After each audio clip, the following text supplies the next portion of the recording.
क्या ईरान सचमुच हार गया या अमेरिका को समझौता करना पड़ा?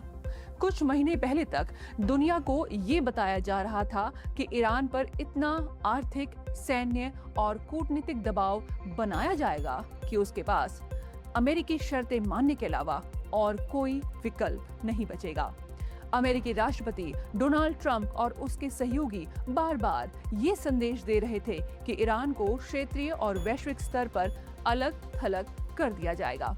पश्चिमी मीडिया के एक हिस्से में ये भी धारणा बनाई जा रही थी कि प्रतिबंधों और दबाव की रणनीति अंततः तेहरान को झुकाने में सफल होगी। लेकिन अब अमेरिका और ईरान के बीच संभावित समझौते से जुड़ी जो रिपोर्टें सामने आ रही हैं, उन्होंने पूरी बहस का स्वर अब बदल दिया है। एक नया सवाल अब खड़ा हो गया है। अगर ये वास्तव में अमेरिका की जीत है तो फिर जीत आखिर दिखती कैसी है? क्योंकि जो प्रारंभिक संकेत सामने आ रहे हैं वो एक अलग तरह की ही तस्वीर को पेश कर रहे हैं।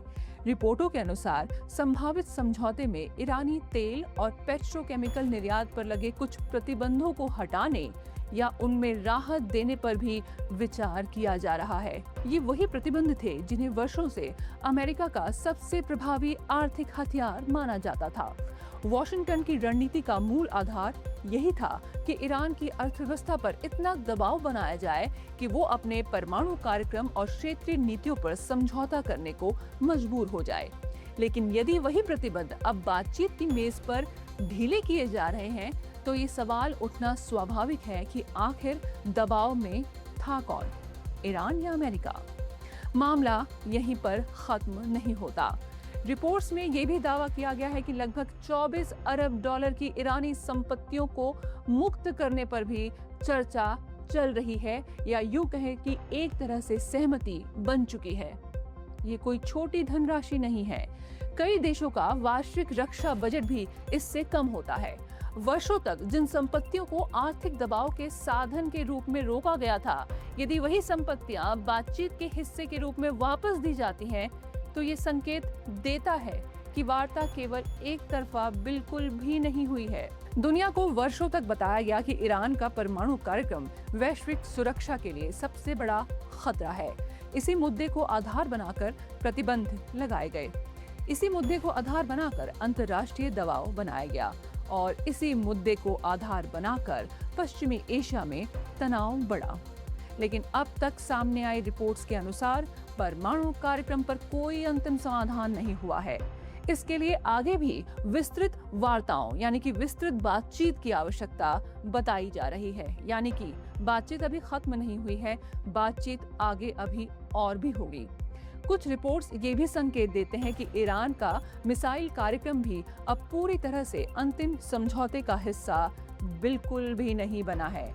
यानी जिन मुद्दों को लेकर सबसे अधिक टकराव हुआ वे अभी पूरी तरह से सुलझे नहीं हैं। ऐसे में ये कहना कठिन है कि किसी एक पक्ष ने निर्णायक जीत हासिल कर ली है। अंततः बहस का केंद्र केवल ये नहीं है कि ईरान ने क्या खोया क्या पाया। असल सवाल यह है कि वर्षों तक चली प्रतिबंध नीति, आर्थिक दबाव, कूटनीतिक अलगाव की रणनीति से अमेरिका को वास्तव में आखिर हासिल क्या हुआ। ये आने वाला वक्त जरूर बताएगा कि अमेरिका ने इस पूरे प्रकरण में हासिल क्या किया।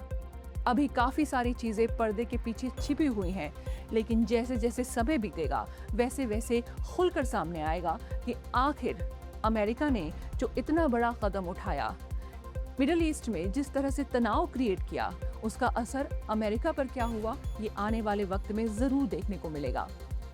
क्या वॉशिंगटन अपने घोषित उद्देश्यों को पूरी तरह से प्राप्त कर सका है, ये भी आने वाला वक्त बताएगा, या फिर उसे अंततः उसी बातचीत की मेज पर लौटना पड़ा जहां से ये पूरा विवाद शुरू हुआ था। लेकिन इतना जरूर है कि वर्तमान घटनाक्रम ने ये साबित कर दिया है कि आधुनिक जियोपॉलिटिक्स बदल गई है और एक बार फिर अमेरिका और डोनाल्ड ट्रंप की ताकत और नीयत सवालों के घेरे में है। नमस्कार।